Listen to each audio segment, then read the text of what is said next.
Ces élections européennes sont très intéressantes parce qu'elles montrent finalement une réorganisation plus classique du champ politique.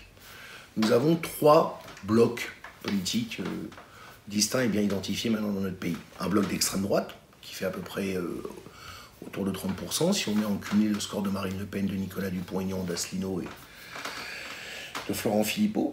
Nous avons un bloc de droite, autour de LRM et des Républicains, et de Jean-Christophe Lagarde, qui fait lui aussi autour de 30%. Et nous avons un bloc de gauche et écologiste, qui va, pour être rapide, de Jadot à Mélenchon, et qui fait lui aussi à peu près autour de 30%. Le bloc d'extrême droite est très solidifié, organisé autour d'un parti hégémonique qui est le Front National et d'une chef identifiée qui est Marine Le Pen. Le bloc de droite est lui aussi très structuré autour d'un parti hégémonique qui est La République En Marche et qui est maintenant la nouvelle forme des Républicains. Bon. Le parti de la droite, d'ailleurs ils font des très bons scores dans les villes de droite, et avec un parti minoritaire à côté, deux partis minoritaires qui sont LRM et l'UDI, mais par contre le bloc de gauche lui est très divisé, il n'y a pas de parti dominant comme il y a pu en avoir un temps avec le PS, il est divisé, et donc un des enjeux sera de voir comment on peut se réunifier, parce que s'il n'y a pas d'unité à la fin de ce bloc de gauche, il n'y aura pas de possibilité d'avoir une alternative à Macron et à Le Pen. En politique, il faut être honnête. On n'a pas atteint l'objectif qu'on s'était fixé de faire 5%. Donc il y a une partie des militants qui peuvent être déçus, et des électeurs, c'est normal. Je l'ai entendu d'ailleurs dans les commentaires après l'élection, sur le terrain. Mais en même temps, nous avons fait un score qui est honorable.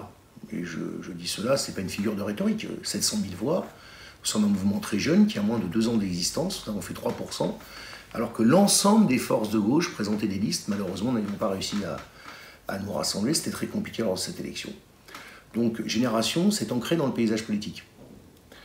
Et ce que je remarque dans cette élection, c'est qu'aucune formation politique, finalement, ne peut prétendre aujourd'hui dire qu'elle a atteint ses objectifs. Et ça peut paraître bizarre ce que je veux dire, mais je voudrais expliquer. Bon. Il y a eu un écroulement de la France insoumise dans cette élection. En politique, rien n'est jamais définitif, mais enfin, ils ont divisé par 3 leur pourcentage des élections présidentielles, c'est quand même très lourd. Bon. Et des débats vont avoir lieu dans leur rang. Le Parti communiste n'a pas atteint l'objectif de faire ces 3%. Le Parti socialiste fait un score qui lui permet de continuer à avoir des députés européens, mais il n'a pas retrouvé, ne retrouvera pas l'élan qu'il avait quand il était une formation dynamique de la gauche. Quant aux écologistes, ils ont fait un bon score, mais et qu'il faut saluer d'ailleurs, mais je voudrais apporter quelques précisions. Tout d'abord, ils avaient réalisé un bien meilleur score en 2009, plus de 16% des voix. À l'époque où le péril climatique n'avait pas cette place qu'il occupe aujourd'hui, à juste titre dans le débat public, et qui travaille les consciences de tout le monde dans notre pays. Deuxièmement, près de 40% des électeurs qui ont décidé d'aller voter Europe Écologie l'ont fait dans la dernière semaine, voire je crois 15% le jour même du vote.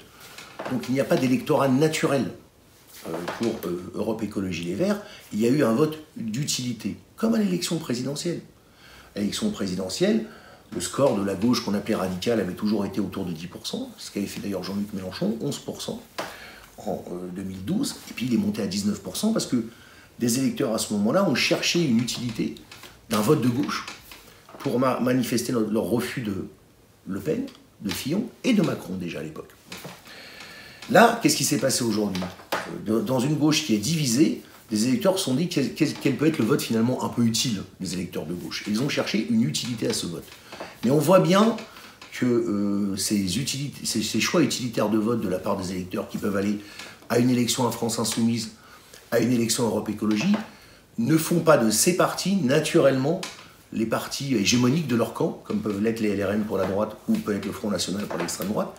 Et qu'à travers ça, ce que les électeurs nous manifestent, c'est la volonté de dire bon, cherchons un chemin qui peut nous permettre de changer les choses.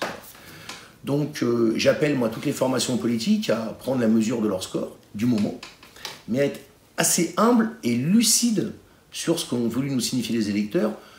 Les électeurs ne cherchent pas à donner les clés du camion à une seule formation, ils cherchent à indiquer le fait qu'ils veulent à un moment donné qu'on réfléchisse les uns les autres ensemble sur la manière de proposer une alternative à Macron et Le Pen.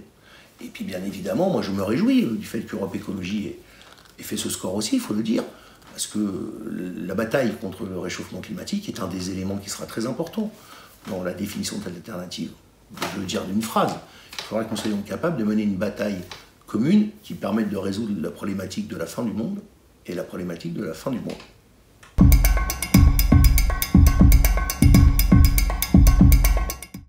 Il a raison, moi-même je lui avais conseillé, il faut à un moment donné que les dirigeants de premier plan, et Benoît Hamon est un dirigeant de premier plan, comme Jean-Luc Mélenchon, comme d'autres d'ailleurs, aient dans leur exercice politique des moments où ils se mettent un peu en retrait de la gestion quotidienne d'une famille politique, de la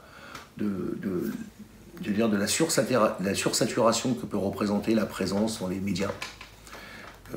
Et avec le côté un peu éphémère que ça peut avoir, où finalement une question chasse une autre, pour reprendre le temps un petit peu de réfléchir à deux choses. D'abord, qu'est-ce que devrait être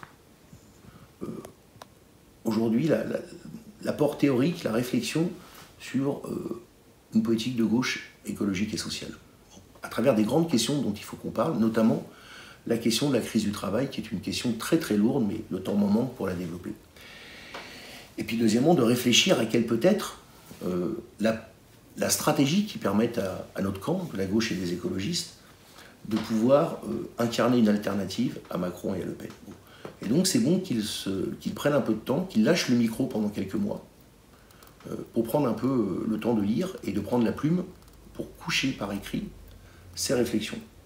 C'est une bonne chose. D'ailleurs, dans le passé, beaucoup le faisaient. Hein. On oublie cette tradition. Mais par exemple, il arrivait à Léon Blum, à un moment donné, de se détacher de la gestion quotidienne de sa formation et de se poser pour écrire. Mitterrand le faisait, il était coutumier du fait, il écrivait assez régulièrement des livres qui, certains parlaient de l'actualité, d'autres de questions plus profondes. Bon. Jean-Luc Mélenchon l'a fait aussi, il a écrit beaucoup d'ouvrages. Bon. Donc c'est bien que les dirigeants, à un moment donné, prennent ce temps de recul là-dessus. Après, c'est pas un retrait.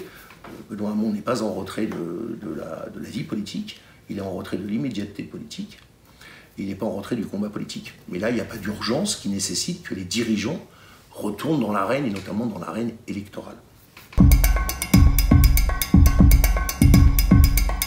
Il doit le faire, car s'il est divisé, nous ne serons pas au second tour de l'élection présidentielle. Et nous serons résignés à savoir si nous nous abstenons entre Macron et Le Pen, ou si nous allons à nouveau voter Macron pour faire barrage à Le Pen. Et nos électeurs, et les hommes et les femmes qui critiquent la politique du gouvernement et qui combattent Marine Le Pen, excusez-moi, ne veulent pas de cela, ils ont bien raison. Donc comment faire? Jusqu'à présent, la gauche se posait la question, en tout cas depuis 15 ans, s'est posé la question d'abord de savoir qui les représenterait l'élection présidentielle. Quel serait le candidat ou la candidate qui porterait les couleurs de la gauche. C'était le cas quand il y avait un parti ultra dominant ou hégémonique, ce qui était le cas du Parti socialiste. À partir de la fin des années 90, des années 80, début des années 90, quand le Parti communiste est complètement écroulé et que le Parti socialiste est apparu comme la formation de gauche, c'est la désignation de son candidat qui crée les conditions de mettre la gauche au second tour, sauf l'accident de 2000. Ainsi, en 1995, il y a eu un vote des militants pour désigner le candidat à l'élection présidentielle entre Henri Emmanuel et Lionel Jospin. Et c'est comme ça que Lionel Jospin est devenu le candidat des socialistes, et après, le chef de la gauche dans l'opposition et le futur chef du gouvernement, après la victoire des élections législatives de 1997. C'est ainsi qu'en 2007, par exemple, Ségolène Royal a été désignée par une primaire des militants socialiste à l'intérieur du Parti socialiste face à Dominique Strauss-Kahn, et Laurent Fabius est devenue après la candidate de la gauche, du principal parti de gauche, qui est allée au second tour de l'élection présidentielle et a échoué aux portes de ce second tour, dans ce second tour. En 2012, le Parti socialiste a innové, mais il était toujours la formation dominante.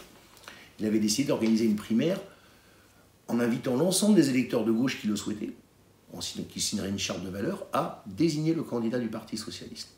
Le Parti socialiste avait décidé de faire ça parce qu'il voulait que la désignation de son candidat soit le début, la campagne primaire soit le début de la campagne et une dynamique qui remobilise les énergies populaires dès les primaires, plusieurs mois avant l'élection présidentielle. Et François Hollande l'avait emporté et était devenu le candidat. Dans ces moments, ce qui était important de voir, que ce soit François Hollande ou Ségolène Royal ou avant Lionel Jospin, bon, ils avaient un devoir, ces candidats, c'était de porter finalement la synthèse de leur parti et la synthèse politique de leur camp pour que leur désignation puisse faire sens. Et c'est ce que Lionel Jospin avait fait, puisque en 1995, il avait mené une campagne qui avait été le début de la reconquête des idées par le Parti socialiste, et qui avait permis en 1997 de faire le futur programme, la future alliance de la gauche plurielle, avec des mesures très fortes, comme les 35 heures, comme le PAX, par exemple, comme les emplois jeunes. En 2012, François Hollande avait fait la synthèse, finalement, de son camp et de son parti, avec une campagne qui s'adressait à l'ensemble de la gauche. Bon. Qui était « Mon ennemi, c'est la finance, je créerai 60 000 postes de fonctionnaires, 60 000 postes d'enseignants dans l'éducation nationale, je ne ratifierai pas le traité budgétaire européen qui impose la super austérité avec l'équilibre budgétaire s'il n'est pas renégocié, etc. » Qu'est-ce qui se passe depuis 2017? C'est qu'en fait, comme la principale formation politique hégémonique s'est écroulée, il n'y a plus de centralité pour l'instant de la gauche. Il n'y a plus de parti qui peut prétendre faire ça. Donc si on repart dans le débat par les primaires, qu'est-ce qui va se passer? Si la première question qu'on met en débat, c'est qui? On n'arrivera pas à se mettre d'accord. Parce que tous diront, c'est moi qui porte la vraie croix. Alors les écologistes diront, j'ai fait 13%, c'est le temps de Yannick Jadot. Mélenchon dira, mais attendez, là j'ai fait 6, mais je suis déjà à 9 dans les sondages et j'ai quand même fait 19 à la fin, donc ça va être moi.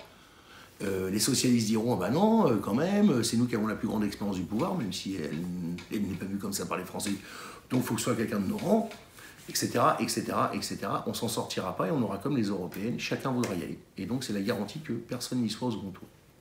Donc il ne faut pas faire cela. Il faut commencer par se mettre autour d'une table, discuter les uns les autres, on a besoin de se voir chacun les uns les autres, mais se mettre à un moment donné autour d'une table et de dire la chose suivante: sommes-nous capables ou non de faire un contrat, programme, plateforme, peu importe le nom, commune de gouvernement? C'est ça qu'attendent nos électeurs. Et c'est ça qu'il faut faire. Et on va se rendre compte, si on fait cela, qu'il n'est pas question pour les gens d'abjurer leurs identités. Ils ont le droit d'être écologistes avant tout. Ils ont le droit de penser que c'est le peuple d'abord. Ils ont le droit de penser que c'est la social-démocratie. Peu importe, les identités, les gens sont avec leurs identités. Quand vous demandez aux gens d'abjurer leur identité, ils refusent de discuter avec vous. Quand les gens cherchent à imposer leurs identités aux autres, ça donne des guerres de religion ou des guerres civiles. Donc, il ne faut pas toucher aux identités. Mais la question sera, est-ce qu'on peut faire des choses ensemble? Des choses ensemble, pourquoi? C'est ça qui sera le plus important. Une alternative à Macron et Le Pen. Une alternative à Macron et Le Pen. Aux libéraux et aux fachos. Pas de la tombouille pour éventuellement tirer le président de la République plus vers la gauche ou plus vers l'écologie. Une alternative. Et donc, il faudra qu'on se mette autour de la table et qu'on dise quoi? Qu'est-ce que nous avons déjà en commun? Et on va se rendre compte finalement qu'on en a beaucoup des choses en commun. Plus qu'on, parfois nous-mêmes, on l'imagine. Et je vais prendre quelques exemples pour être précis.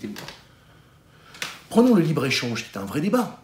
Bon, qui était cette machine à broyer les conditions de travail des salariés dans le monde entier, puisqu'on les met en concurrence. Prenons, c'est une machine aussi à produire du réchauffement climatique à tout va, puisqu'on augmente les émissions de CO2.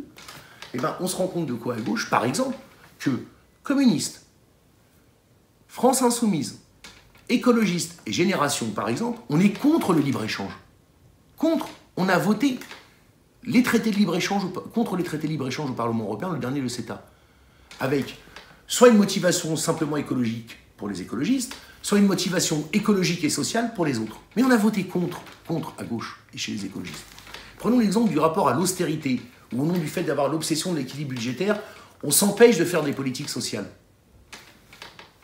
France Insoumise, écologistes, Génération communiste, et même maintenant les socialistes, avec des mots à eux un peu timides, disent « c'est pas le problème ». Alors les écologistes diront « on compte pas dans le calcul des 3% les dépenses de la transition énergétique ». La France Insoumise dira « on se soumet pas à cette traité unique, on s'en moque ». Génération dira « on compte pas les dépenses d'investissement, une partie des dépenses sociales, etc. » Les socialistes diront on compte pas les dépenses d'intervention militaire. Peu importe, mais on ne fera pas de cette règle-là une règle qui nous contraint. C'est important, le rapport à l'austérité. Prenons l'exemple, et je ne veux pas être trop long, des institutions ou de la fiscalité. Prenons l'exemple de la fiscalité. Tous les partis de gauche disent maintenant, et écologistes, il faut une fiscalité progressive. C'est pas possible d'avoir une fiscalité principalement assise sur la TVA qui taxe le riche comme le pauvre. Il faut une fiscalité progressive. Alors il y en a qui diront il faut 14 tranches d'impôt sur le revenu, ce que dit la France Insoumise. D'autres diront il en faut 12, d'autres diront il en faut 10, d'autres diront il en faut plusieurs, plus. Bon, mais on est tous pour en faire plus. Bon, bah, on peut se mettre d'accord et discuter de la nécessité. Et les institutions, personne, enfin en tout cas, la plupart sont contre les institutions de la 5e. Alors le PS est plus ambigu, mais il peut évoluer là-dessus. Bon. La France Insoumise dit il faut une 6e République avec une assemblée constituante. Les Verts disent il faut un vrai régime parlementaire avec la proportionnelle. Nous on dit il faut une République nouvelle, une 6e République. On emploie des mots différents finalement pour à peu près faire un même constat et aspirer à autre chose qu'on peut définir ensemble. Et donc on peut multiplier les thèmes. Et il y aura des sujets sur lesquels on ne sera pas d'accord au départ. C'est normal. Bon. On ne sera pas d'accord en raison de nos histoires, nos cultures et même du rapport au passé qui conditionne aussi un peu l'avenir. Je veux dire, on a très mal vécu, pour beaucoup d'entre nous, la dernière expérience des socialistes au pouvoir. Même si je note qu'Olivier Faure a commencé à tirer le bilan de manière assez sévère de ce qu'avait été la pratique de pouvoir de François Hollande et des premiers ministres qui l'avaient accompagné. Bon. Donc il y a manière de faire et le faire. Et on va voir si on peut faire une plateforme de gouvernement. Et cette plateforme de gouvernement, elle ne peut pas être simplement l'apanage des appareils. Il faut qu'on associe ceux qui voudront participer à cette réflexion. Les syndicats, de Berger à Martinez, les grandes ONG. On ne va pas parler de l'aide au développement ou de la lutte contre le réchauffement climatique sans discuter avec les grandes ONG. L'agriculture, on ne fera pas la conversion écologique de l'agriculture sans discuter avec les associations. Bon, on peut multiplier les thèmes là-dessus. On ne discutera pas d'une réforme éducative sans associer à la réflexion les grandes fédérations de parents d'élèves et les syndicats d'enseignants. Et des gens qui réfléchissent sur la pédagogie. Bon, il faut qu'on retrouve le chemin de cela, s'ils veulent le faire. Mais avec l'objectif qu'on soit tous d'accord pour dire qu'on veut faire une alternative à Macron et Le Pen. Ce sera la seule chose qu'il faudra faire. Et puis il y a des personnalités qui voudront peut-être nous rejoindre. Que fera un Nicolas Hulot dans cette réflexion? Lui qui a écrit des manifestes, des textes. Donc c'est ce mouvement, ce processus qu'on doit faire.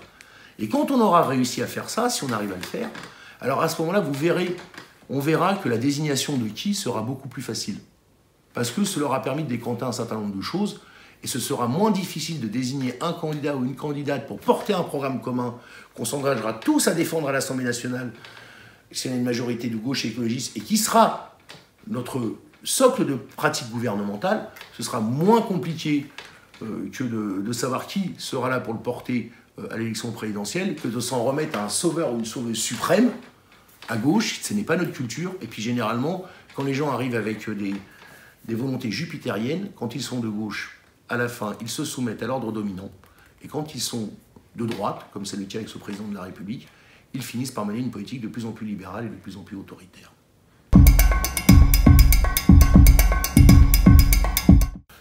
C'est pas comme ça qu'il faut poser le problème. La gauche, ce qu'on appelle la gauche, d'ailleurs elle a commencé à le faire, doit faire sa mue écologique. Qu'est-ce que j'appelle par faire sa mue écologique? C'est pas verdir ses programmes. Et c'est pas non plus considérer que l'écologie, c'est un chapitre qu'on rajoute dans les programmes après le social, après les libertés, etc. C'est comprendre au contraire que la bataille sociale et la bataille écologique doivent aller de pair, et ne peuvent aller que de pair. Parce que, d'ailleurs, au-delà des partis ou des penseurs, les gens pensent spontanément. Vous voyez, dans ce mot d'ordre qui a émergé, combattre la fin du monde et améliorer la fin du mois. On n'oppose pas la bataille pour lutter contre le réchauffement climatique à la bataille pour améliorer les conditions de vie de la majorité des hommes et des femmes qui vivent dans nos sociétés. C'est très important cette question. Pourquoi? Parce qu'en fait, ça renvoie à deux aspects. D'abord un aspect, je dirais, plus théorique, plus philosophique, qui est qu'en fait la gauche, elle s'est construite, et c'est sa force propulsive, sa force motrice, c'est l'idée de progrès. C'est l'idée que demain, ce sera mieux qu'hier. Ou ça peut être mieux qu'hier, en se battant. Alors, il y a les luttes sociales, en travaillant moins, en gagnant mieux, en étant protégé des maladies, en ayant droit à une retraite, en vivant dans un pays où il y a de plus en plus de libertés. Alors avant, c'était des libertés collectives, maintenant c'est des libertés plus individuelles, la liberté sexuelle, la liberté reproductive, Bon, cette idée-là, fondamentalement. Il ne faut pas l'abandonner, cette idée. Elle est déterminante, parce que si on pense que demain ne peut pas être mieux qu'hier, alors on rentre dans une pensée réactionnaire de nostalgie, qui est finalement la porte ouverte ou la porte d'accès vers une pensée fasciste et autoritaire. Mais cette idée de progrès, elle ne peut pas se concevoir de la même manière qu'on l'a conçue jusqu'à présent. Pourquoi? Parce que qu'est-ce que nous dit cette urgence du réchauffement climatique? C'est qu'on ne peut plus continuer à vivre collectivement comme ça. On ne peut plus continuer à vivre collectivement comme ça. D'abord parce que chaque année, on demande à la Terre 1,5 fois ce qu'elle peut nous produire pour vivre. Et ça, on va l'épuiser. Et deuxièmement, parce que ce réchauffement climatique n'est pas une question théorique, c'est une menace réelle, dont on ne mesure pas encore toutes les implications, puisqu'on apprend par les scientifiques que l'écosystème de la Terre, c'est un ensemble de boucles de rétroaction, je ne vais pas rentrer trop dans la technique, mais qui fait que si on modifie ces boucles de rétroaction, on peut avoir des effets cumulatifs d'une grande ampleur qui peuvent modifier radicalement l'environnement dans lequel on vit. Donc, il faut lutter, et donc on vit, moi je le dis, pour un certain nombre de questions, dans un monde en partie fini. Et donc penser le progrès dans un monde fini, c'est une question qui est forte, à laquelle la gauche doit s'attaquer, les écologistes, en disant, finalement, alors elle le fait intuitivement, vivre mieux, consommer mieux, c'est cette notion de qualité de vie, qualitative. En même temps, là je m'adresse plutôt aux écologistes, et aussi à la gauche qui serait tentée de tout abandonner pour devenir écologiste et que écologiste. Moi je dis à nos amis écologistes, ceux qui se définissent comme écologistes d'abord, attention, l'écologie n'est pas une transcendance, c'est pas une pensée religieuse, magique, c'est pas quelque chose qui est apparu comme ça, ou qui est, comment dirais-je, un facteur mutatis mutandis, c'est-à-dire une des évolutions de l'espèce humaine qui aurait perdu le sens commun. Non, le péril climatique, il provient de l'évolution de l'économie capitaliste. On est en économie capitaliste. C'est pas le péril climatique en soi, c'est le péril climatique dans l'économie capitaliste. Et finalement, c'est quoi aujourd'hui le réchauffement climatique? Qu'est-ce que nous ont appris les scientifiques? Ils nous ont appris deux choses. D'abord, la première, c'est qu'il y a une histoire de ça, qui est liée à l'industrialisation. Et l'industrialisation, la deuxième révolution industrielle, c'est le moment où le capitalisme a pris son essor, notamment autour de l'économie fossile, ce qui fait qu'aujourd'hui, plus des 2/3 des émissions de gaz à effet de serre sont le produit cumulé de notre activité industrielle en Occident depuis l'apparition du capitalisme. Et deuxièmement, qu'il y a une accélération ces dernières années, et pour cause. Parce qu'il y a une extension de ce modèle à l'ensemble de la planète, ou une tentative de l'extension, la Chine, demain l'Inde, etc. Et aussi parce que l'économie capitaliste, elle s'est complètement mondialisée, notamment à travers le libre-échange généralisé, puis d'autres choses. Donc, on ne combattra pas efficacement et durablement le réchauffement climatique si on ne remet pas en cause les bases même de fonctionnement de l'économie capitaliste. C'est ce qu'explique très bien, par exemple, Noémie Klein, dans un livre que moi je conseille à beaucoup de lire, qui s'appelle « Tout peut changer ». Bon, elle explique bien ce livre. Bon. Elle n'est pas la seule d'ailleurs à le faire. Et en même temps, l'économie capitaliste, elle produit du réchauffement climatique et des inégalités de richesse de plus en plus importantes. Et elle plonge les gens dans une misère sociale, dans une difficulté sociale, et maintenant, demain, dans une difficulté de vie tout court, de plus en plus forte. Donc je dirais, comme quand la gauche républicaine s'est posé la question du combat social, elle s'est posé la question du rapport au capitalisme, la gauche écologiste aujourd'hui, elle ne peut pas se poser la question du combat climatique, contre le péril climatique, sans se poser la question du rapport au capitalisme. Elle doit être anticapitaliste. Alors après, il y a plusieurs manières de l'être, mais elle doit l'être. Si elle pense que l'écologie peut s'accommoder de petits compromis avec l'économie de marché, elle ira dans de graves désillusions.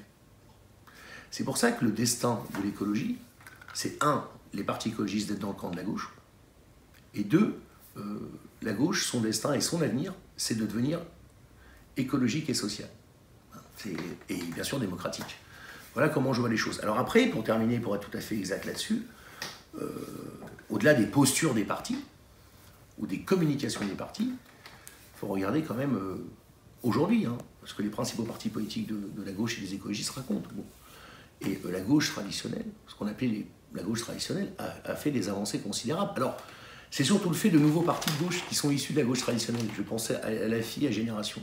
La France Insoumise, il faut être honnête, il faut être très honnête, a une pensée écologique assez construite. Alors moi, je ne suis pas d'accord sur tout ce qu'ils racontent. Enfin, c'est quand même les premiers à avoir parlé de planification écologique, d'un certain nombre de questions. Ils sont très clairs sur la remise en cause du nucléaire, pour rentrer sur d'autres débats. Donc, on ne peut pas faire le reproche à la FI de ne pas être écologique dans son corpus de doctrine et de l'être autant que socialement. Génération est un parti qui est né de cette volonté, issue de la campagne présidentielle de Benoît Hamon, de faire la synthèse, dans un programme moderne, du combat social et du combat écologique. Donc on est les écologistes de gauche, une gauche écologiste, écologistes et sociaux, peu importe comment on le caractérise. Le Parti socialiste, lui, s'est défini comme étant un parti social-écologiste. Bon, c'est un slogan. Il y a quelques éléments sur lesquels il est avancé, mais enfin, c'est pas encore sa culture, pour être honnête. Il est encore très resté, la COP21, bon, la COP21, c'est sympa, mais enfin bon, ça ne change pas grand-chose pour l'instant. Et deuxièmement, sur l'agriculture notamment, et sur le rapport au nucléaire, il a besoin quand même d'évoluer substantiellement. Bon. Mais il peut le faire, hein. Moi je ne présage pas de ça. Hein.